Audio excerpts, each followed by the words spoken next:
இந்த கொஸ்டினில் 4 வெவ்வேறு மின்னணு உபகரணங்கள் ஒலி எழுப்பும் இடைவேளை 30 நிமிடம், 1 மணி, 1:30 மணி, 1 மணி 45 நிமிடம். அவை அனைத்தும் நண்பகல் 12 மணிக்கு ஒன்றாக ஒலித்தால் அடுத்து எப்போது ஒன்றாக ஒலிக்கும் அப்படிங்கிறது கொஸ்டின். ஸோ ஃபஸ்ட் நான் என்ன பண்ணுறேன், கொடுத்துக்கிறது எல்லாத்தையுமே மினிட்ஸில் எழுதிக்கிறேன். அப்போ 1 மணி நேரம் அப்படிங்கிறத நம்ம 60 மினிட்ஸ்னு எழுதிக்கலாம். 1:30 மணி நேரம் அப்படிங்கிறத நம்ம 90 மினிட்ஸ்னு எழுதிக்கலாம். 1.25 மணி நேரங்கிறத 105 நிமிடம்னு எழுதிக்கலாம். ஸோ இதான் என்னது 4 நிமிடங்கள். இப்போ நான் என்ன பண்ண போகிறேன், எல்லாம் ஒன்றா சேர்ந்து தானே ஒலிக்குன்னு கேட்டிருக்கான். வேறு ஒன்றும் கிடையாது, எல்லாத்துக்கும் எல்சிஎம் கண்டுபிடிச்சிருங்க. எல்சிஎம் எப்படி வரும்னா இந்த மாதிரி வரும். ஸோ இது எல்லாத்தையும் நான் பெருக்கின எனக்கு 1260 வரும்.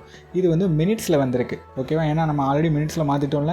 இப்போ இதை மறுபடியும் என்ன பண்ணுங்கள், ஹவர்ஸில் மாற்றுங்க.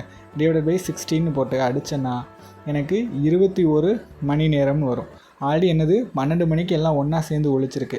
அதுலேருந்து 21 மணி நேரத்தை நீங்கள் கூட்டினீங்கன்னா மறுபடியும் எப்போ ஒன்றா ஒழிக்கும் தெரியும். இப்போ 21 மணி நேரத்தை கூட்டினீங்கன்னா நமக்கு 9 மணி நேரம் அப்படின்னு ஆன்சர் வரும்.